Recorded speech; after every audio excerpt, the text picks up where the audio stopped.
Welcome back to MMA Al Dente. I'm here to break down the final fights for UFC 319. In the welterweight finale of The Ultimate Fighter, I've got Rodrigo Sezinando defeating Danil Donchenko. The basis for the prediction is I think he's the more well rounded guy, and I think he'll mix it up down the stretch. I also like the way he looked fighting these grinding battles on The Ultimate Fighter, Sezinando, showing he can fight hard for 15 minutes and be the better man down the stretch. Danil Donchenko also showed he can grind on The Ultimate Fighter, but still his fights were much more striking based, and I do give him the advantage on the feet. I think if these two are fighting for 15 minutes on the feet, the decision goes to Danil, and I also think if someone's getting knocked out, the knockout goes to Danil, just because I think he's more dangerous and a little meaner. But Cezinando can handle himself on the feet, and on the ground, not that Danil is a total fish. I don't think he's going to get steamrolled and finished, but I think Cezinando is definitely better than him. I think at the very least he can control him, and who knows, maybe he can cut through his guard and put him away. But yes, Danil Donchenko, he's got two losses. They're both by decision. This last one here was a 5-rounder. And it was a tough fight. This guy, he's like a kind of a journeyman over there, but a solid journeyman. He was walking him down for a good portion of the fight and beat him up. And in the rematch, less than a year later, Danil turned things around. It was a different fight on the feet.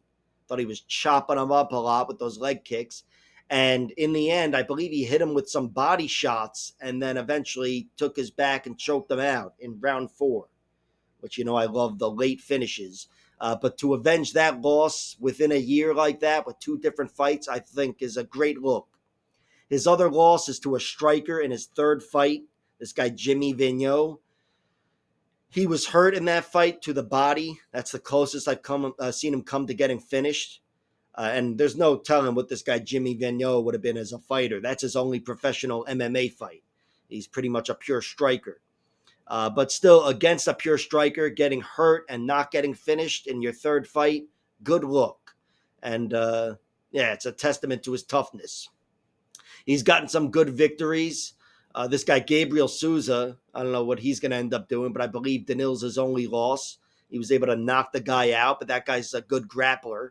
I beat some journeymen, some nice middle of the, down the stretch finishes, middle of the fight finishes. And of course, he could also get it done in round 1, as he showed in his semi-final fight on The Ultimate Fighter against Matt Dixon. He's a really good fighter, even though there was a foul there or whatever.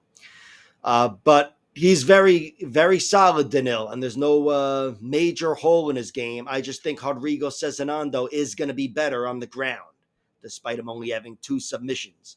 But he's definitely the guy I'd expect to be better on the ground. He's got one loss himself, Cezinando, and it's this guy Wilker Lemos Feijão or something. Close enough fight, but I definitely thought the guy got the better of him, and I thought he got the better of him down the stretch, getting on top of him in round 3 and trying to maul him. But of course, Cezinando wasn't finished there, and again, that guy's a good fighter, so there's no major stain on him. And he's definitely, again, the guy I expect to mix it up, score whatever points there are to be scored on the ground, and to handle himself on the feet. I think, again, he's up against it with this guy Danil, but I think Cezinando can handle himself and be the more well-rounded mixed martial artist. So I'm going with him winning. I'm going with it happening by decision. The odds aren't available, so I'll wait to see everything. Hopefully they come soon, and maybe I'll make a bet. But yeah, I definitely favor Cezinando. And in the main event of the video, we have Baysangur Susurkaev taking on Eric Nolan. Yeah, I said Baysangur Susurkaev. What? You try it. My prediction here is Baysangur Susurkaev wins, and I'm going to go with him winning by knockout. And the basis for the prediction is he's really fucking dangerous. And on Tuesday night, he looked like the greatest fighter who ever lived, at least according to Dana White. And that's why I expect him to be a gigantic favorite. And even though I'm picking him to win, and I'll go with it winning by something violent, I feel like if he's a gigantic favorite, my only play for this fight will be a sprinkle on Eric Nolan by decision. And I will justify that by saying he's never been knocked out. Yeah, Eric Nolan's never been knocked out. He's only been finished once. It was this guy, Blaine Richards, and it was a bloody finish. I think he had his nose smashed early in the fight, and then he smashed Blaine Richards' nose. But in the end, he got put in a bloody rear naked choke, and it looked like BJ Penn versus Joe Stevenson. It was a fucking bloodbath, straight out of The Shining. But he did avenge that loss in his last fight. He knocked the guy out back in May. So he's back on track. His other two losses are split decisions to good fighters. And the first one comes to Ty Cole Miller, who also got into the UFC on the same night as Susurkaev on Tuesday, I should just say. But yeah, Ty Cole Miller, I thought won that fight, but it was close. Eric Nolan showed he could hang with him on the feet, even though I thought he was a half step behind, but he could hang with him. And he also mixed it up, taking him to the ground. And yeah, in the end, he got a judge's nod, one of the judges' nods, but the other two went to Ty Cole Miller, who again is a UFC fighter. So there's no shame there. But yeah, Eric Nolan, I think he looks tough. I think he's up against it on the feet. I don't know if he's going to be trying to play around too much with Susurkaev. He can definitely handle himself, but I think Susurkaev has such a strong danger factor that every strike Eric Nolan throws has to be a means to an end, and that end is a takedown. And Susurkaev, he's never lost, but the one fight where he had some adversity was against this guy, Shane Subnovsky. The guy crowded him and I thought took round two.